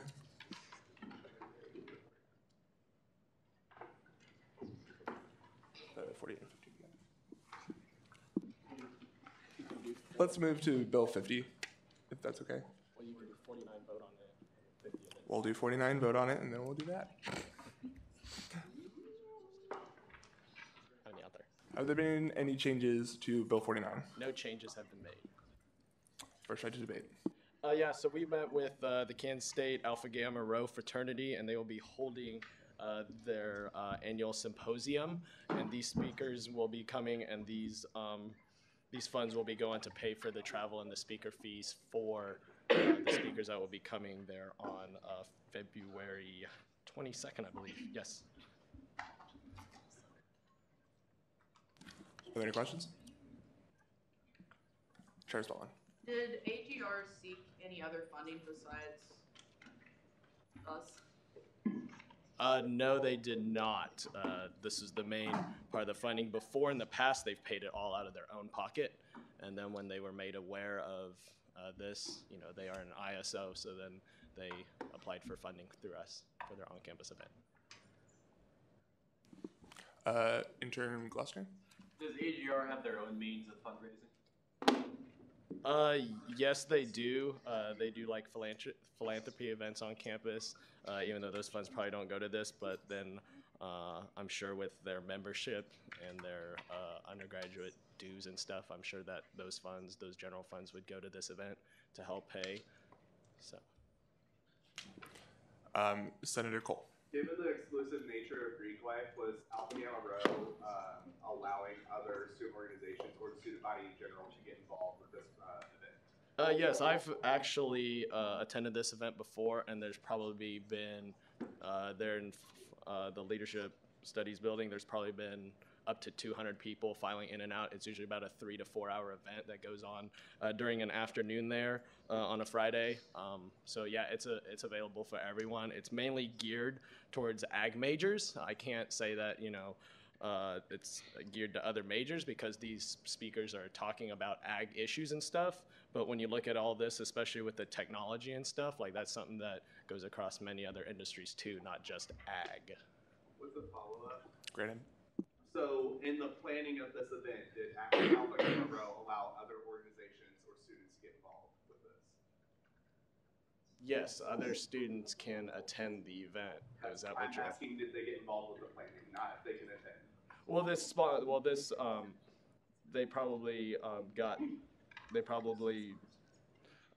event is being held by them fully for other people to attend. Is that what you're asking? No, I'm asking, did they allow other student organizations or students in general to get involved with the planning of this event? Well, they allowed SGA to be involved because they had our committee's consent to provide funds for them. We haven't voted on that, so that's debatable. All right, I'm going to remind members that if you want to debate, you can definitely come up here and do so. Are there any other questions? Caucus Leader Whitman. Is the Alpha Gamma Rho fraternity a professional fraternity? Yes, I think technically it's a professional social fraternity, but yes. Olive? Granted. So what does that mean, being a professional fraternity in addition to a social fraternity?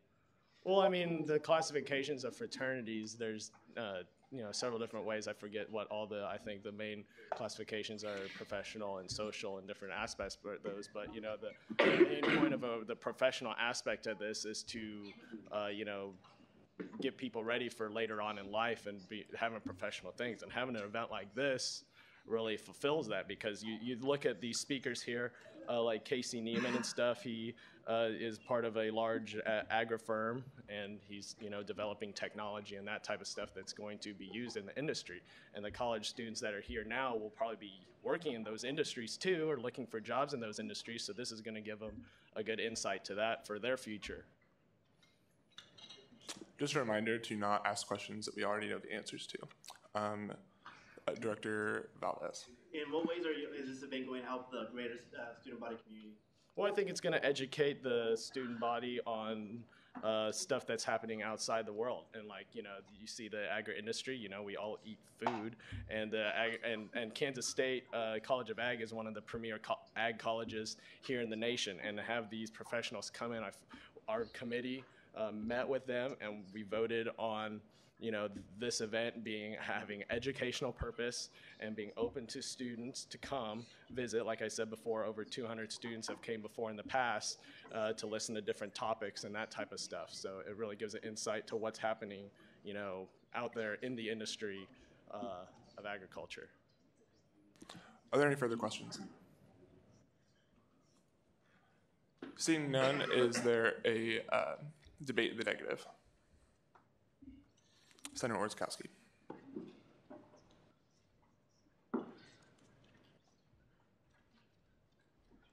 So I guess just maybe debate, but also just a general question. So my concern with this bill is this funding could be used for just campus organizations in general that are putting on events and things. That was why we had a lot of questions about are organizations co-sponsoring this with AGR?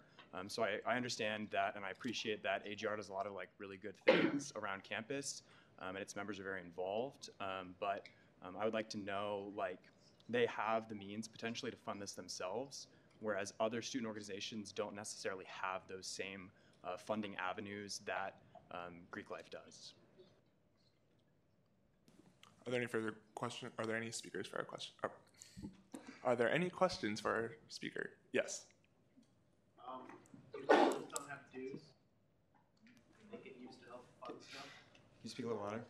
Do clubs not have dues to help them fund stuff? Yeah, so not all organizations as far as... Please remember, we are not asking questions we already know the answers to. Yeah. Not all organizations do have dues.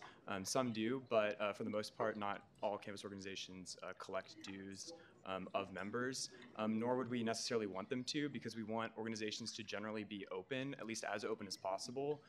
So when things cost money, because of course they cost money, we want to be able to have those happen.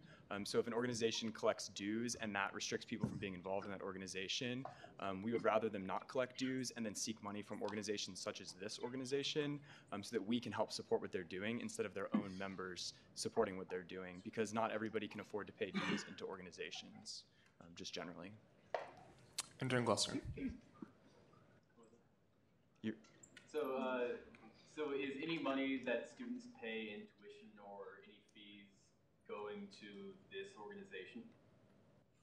Going to this SGA or to AGR? Yeah, so if we were to pass this bill, this would be student dollars going to AGR, yes. Further questions? Intern Oxner. Isn't AGR considered an independent student organization, just as the tennis club, just as pickleball club, just as everything else? Remember not to ask questions we already know the answer to. Yes. So is AGR profiting off of this at all? I do not know the answer to that. I will, yep, defer to Nils. No. That's good. It's good information. Thank you. Further questions? And I don't know the answer. Do we regularly fund other ISOs? I really don't know. Can somebody add more context Yeah. to that? Because I don't necessarily know the answer as far as how many number of ISOs we have funded. I know they are open to being funded. Yeah, if you'd like to defer to anyone. Who knows the answer? Okay, so this year alone, we funded to about 6 or 7 travel ISOs. I know Nils has funded at least a couple, so yes, ISOs are fully allowed to be funded. So that's the thing. Yep. I guess the question was what percentage of the funding requests come from ISOs versus DSOs? I would say about like a quarter to a fifth of them. They usually don't have like advisors at K-State, so they don't get the same advisor assistance and funding, but they are equally like given the opportunity to. I just wondered if we do it somewhat regularly. Can I ask a question? So my question would be, how many can these organizations how many of them collect dues? The ISOs that we funded, do you know? I would say most of them do. I mean, this year, like we funded like Psi Beta Sigma, they're almost like cultural fraternity. They have dues.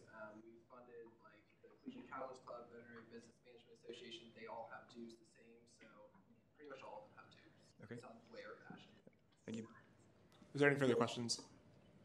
Senator Cole. So could you clarify why you are in opposition to funding a Greek independent student organization versus independent student organizations in general?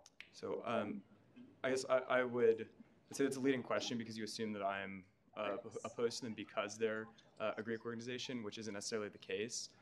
I guess my concern really lies with the fact that I guess I'm not as interested in funding organizations that have like great means of fundraising already. And as I understand it, Greek Life generally has very well-established means of fundraising. So maybe somebody else can speak more on that, but that is my understanding as of now. Senator Wilhelm. This is a question I don't know if you know the answer to, but do you know the funds AGR has gotten this year through their philanthropies or whatever they do to get funds? I definitely do not know the answer to that, but I would love to know the answer to that, yes. I can inform that. Neil said that they didn't do any fundraising for this event already. Remember that you need to be recognized by the speaker or deferred.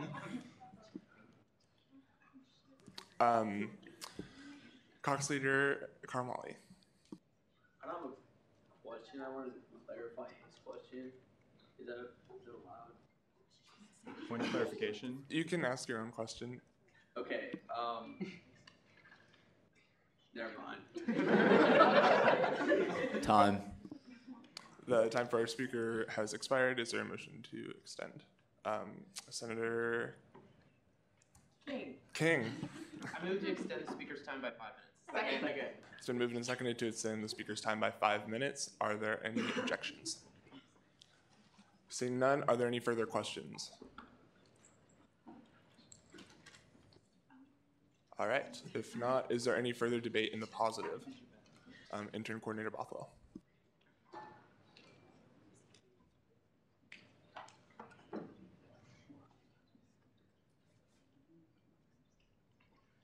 Hey all, I'm going to keep this pretty short and brief. I just want to summarize why I am voting in the positive on this bill. I also want a little preface. I don't like debating in front of interns because of I have interns and I don't want to influence how they see things. But this is pretty important to me, how I'm going to vote. So I just kind of want to explain that right now in front of everyone. So the reason I am voting yes for this bill is because of all the information that's already been provided in the agenda. First, this bill was referred out of committee 8-0 to 0. So if there was any opposition or any oversight, any reasons why we should not be funding it, I have trust that the committee would have recognized that. I know multiple members on the committee, you all do. So I have faith in the committee's ability to send out this recommendation. And if there was any issues, I think it would have been caught by now, or we would have at least known that was contentious in committee. Finally, just kind of looking over the bill. This is for like having speakers come to campus, which we regularly fund throughout the year. That's what most of on-campus allocations does throughout the year. And it's also like an event that's not only open to the public, but it's being held in leadership studies. So again, pretty commonplace. I'm certain like all of you have attended events in leadership studies before. So I don't think it really matters what the student organization is that we're funding. Like our job, like as student senators, is to help fund others. I am not in a Greek organization. I'm going to preface that right now, just about myself. But that doesn't mean I don't think we should have events that are like accessible for all students that like they're able to attend and benefit from. Like the main like target audience of this like bill isn't necessarily the Greek organization. It's the College of Ag students. I think the College of Ag students deserve to hear speakers and relevant information in their career fields. So that's why I am voting yes on this bill, and I'll stand for any questions. So. Questions for the speaker? Seeing none, is there any further debate in the negative? Any debate in the positive? Intern Oxner.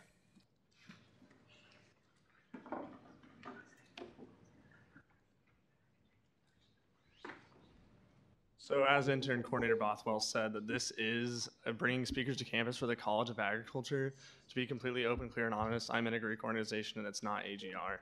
So I would just encourage you to vote yes on this bill. It's going to bring speakers to campus for the College of Agriculture. That's going to be able to serve students, for them to listen to, and educational opportunities. As Intern Coordinator Bothwell said before, we do fund speakers from other independent student organizations, and this is an independent student organization. Thank you. I stand for questions. Senator Cole. Why shouldn't they seek funding from the College of Agriculture instead of SGA? Point of order. Debate's not germane. It's supporting College of Agriculture students. Why shouldn't they seek College of Agriculture funding? Can I? Point of order. Question's not I'll germane. go ahead and answer that if I can. I'll allow it. It's dealing with agriculture. So yeah, to answer your question, Senator Cole, the College of Agriculture does bring in speakers already. So I don't know the College of Ag's budget specifically very well, but I'm pretty sure they're probably at capacity for how much they can bring in for speakers already. This just adds the ability for students to have more opportunities to hear from speakers in the agriculture industry and to connect. And to answer that question further, it gives students the opportunity to connect with leaders in the agriculture industry. So I would just, again, encourage a yes vote on this. Further questions? Yes. Point of order. To do that, they would have to come to the College of Ag Council, and we don't have the funding for that, so here they are. Okay. Any further questions? Senator Orskowski. Do you know how many students, like generally from the College of Agriculture, go to this event? Like, maybe what's the anticipated turnout? I don't, but I can refer that question out to Senator Bothwell. Yeah, it's in the whereas clause of page 180. Could also follow up. The Great. question was specifically for like how many that, I guess maybe what percentage of those would be in AGR versus like just general agricultural students? Okay, I will yield that question to Vice President Pitts. Great question, Matt. I've gone to the Ag Symposium every year, as have many of my peers. My professors encourage it, and a lot of our courses we're encouraged to go to extra speakers and learn about like the industry outside of our curriculum, so it's a really good opportunity to do so. Obviously, AGR members are there, but AGR is like, I don't know, one of you could speak to this, but there's probably 60 in AGR, so there's a lot who aren't, and a lot of non-ag majors who go as well to learn about the ag industry. My friend Tori goes, several others do as well, to learn about how to improve. And I think Senator Wilhelm can add to that too. And I'd probably say a good like 15 to 20% are industry leaders across, like in Manhattan. I know the Kansas Department of Agriculture, the Kansas Soybean Commission, as well as the Kansas Corn Commission also partakes in the symposium just to watch the speakers. So there's a lot more than just AGR.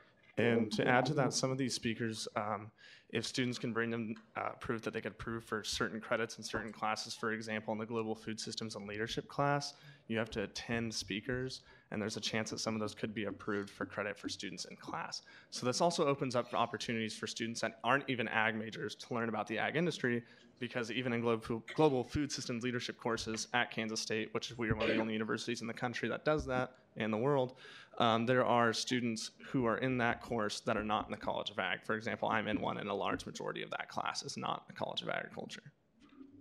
Are there any more questions for me? Senator King. I don't know if you know the answer to this, but how much does the overall event cost to put on? I cannot answer that question. Can anyone answer that question? Does it need to be repeated? Yeah, I can. Yeah. The total event costs $1,500, and they're requesting funds. They requested promotional funds and lecture, speaker, and entertainer funds, and we, as a committee, did not deem that their promotional funds should be funded, and also part of their lecture, speaker, and entertainer funds. So we cut them down from $1,250 down to $800. Right? The stuff that we deem need to fund, like the promotional stuff. Also, one last point. I encourage you to remember that members of independent student organizations are paying tuition at this university and can use it. Are there any more questions? Further questions? Seeing none, is there any debate in the negative? Any debate in the positive? Any debate at all? Seeing none, we will move forward to a roll call vote on Bill 49. Adams. Yes. Armstrong. Yes. Arnoldi. Yes. Belk. Bergston. Yes. Bothwell. Yes. Bowen. Yes. Brown. Yes. Carpenter. Cole. Yes. DeMoranville. Yes. Dunfield. Yes. Esses. Yes. Gammon. Yes, by proxy. Gillian King. Yes. Grover. Yes. Gupta. Hammond. Yes. Harp. Heatherman. Yes. Alec Hildreth. Yes. Derek Hildreth. Yes. Huffman. Yes. Javin. Yes. Carmali. Yes. Kidd. Yes, by proxy. King. Pass. Kulkarni. Yes. Leverett. Pass. Mari. Yes. Marshall. Morgan. Yes. Neatery. Orth. Yes. Borzakowski. Yes. Pelton. Yes. Penny. Yes. Riffle. Yes. Roman. Yes. Smith. Yes. Spellman. Yes. Spencer. Yes. Sullivan. Yes. Tile. Yes. Thompson. Yes. Chumlin. Yes. Wessel. Yes. Wilhelm. Yes. And Whitmer. Yes. Okay. King Yes. and Leverett. Yes. Okay. Bill 49 passes 43 to 0. All right, will the author of Bill 50, I believe, come forward?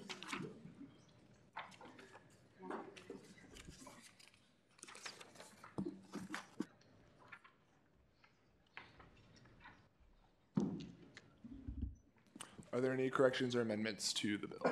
No. All right, then first right to debate. All right, so this is a travel allocation to the Hispanic American Leadership Organization. They will be going to a national conference. It's called Defend Democracy Here and Now. They're going to get some great skills, get to learn how to bring like cultural competency back to K-State, and it's going to be really great. Yeah, so that's about it. Are there any questions for the speaker? Seeing none, is there any debate in the negative? In the positive? Any debate at all? All right, seeing none, we will move forward to a bulk roll call of bills 48 and 50. Adams. Yes to all. Armstrong. Yes to all. Arnoldi. Belk. Bergston. Yes to all. Bothwell. Yes to all. Bowen. Yes. To all. Sorry. Brown. Yes to all. Carpenter. Cole. Yes to all. DeMoranville. Yes to all. Dunfield. Yes to all. Esses. Yes to all. Gammon, Yes to all by proxy. Gillian King, Yes to all. Grover, Yes to all. Gupta, Hammond, Yes to all. Harp, Heatherman, Hildreth, Yes to all. Hildreth, Yes to all. Huffman, Yes to all. Javin, Yes to all. Karmali, Yes to all. Kidd, Yes to all by proxy. King, Yes to all. Kulkarni, Yes to all. Leverett, Yes to all. Mari, Yes to all. Morgan, Yes to all. Orth, or Niedery, sorry, Orth, Yes to all. Orzakowski, Yes to all. Pelton, Yes to all. Penny, Yes to all. Riffle, Yes to all. Roman, Yes to all. Smith, Yes to all. Spellman, Yes to all. Spencer, Yes to all. Sullivan, Yes to all. Tile, Yes to all. Thompson, Yes to all. Chumlin, Yes to all. Wessel, Yes to all. Wilhelm, Yes to all. and Whitmer. Yes to all. Okay, bills 181948 and 181950 pass 43 to 0 to 0. All right. Next on the agenda is the introduction of minor allocations. So this is where Bill 181951 should be, and that is the travel allocation to Kansas State University student chapter of the Mechanical Contractors Association of America. Yeah. Is there a motion to consider Bill 51? Intern Booz. I move to consider Bill 51. Second. Will the author please come forward?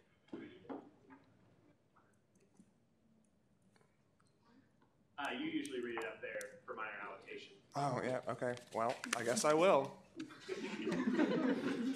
Yeah, they requested 500 and are recommended 500. That's actually right. Cool, awesome. So now that's been introduced. Okay, and that bill will be referred to Travel Allocations Committee. All right.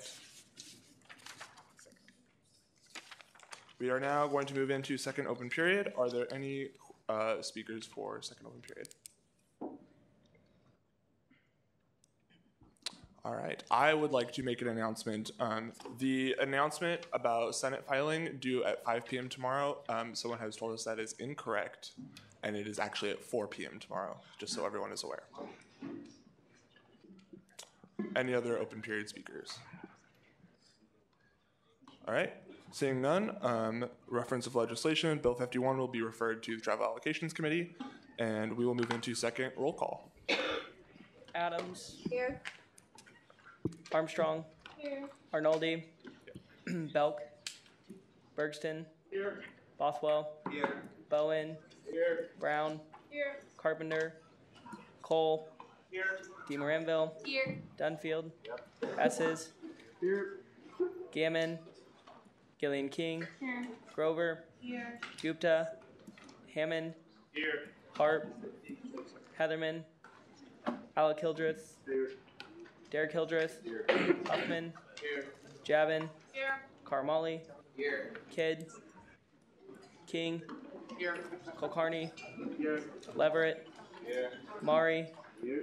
Marshall, Morgan, Here. Niedery, Orth, Here. Orzakowski, Here.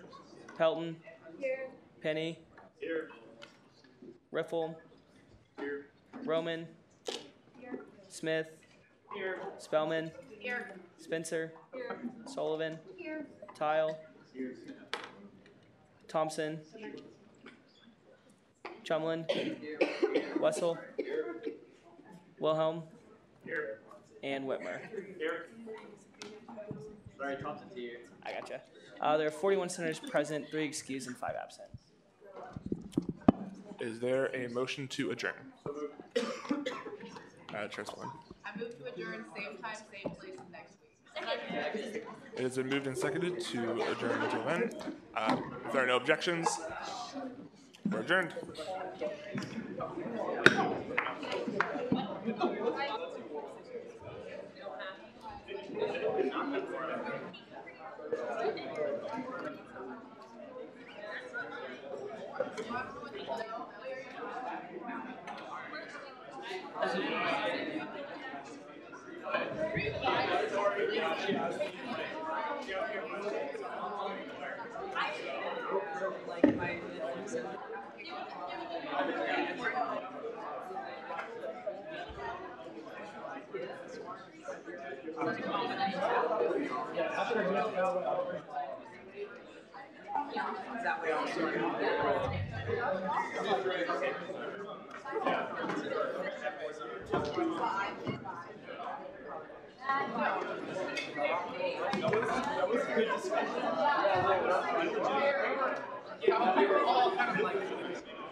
Until I got enough responses to contact. I talked to people for those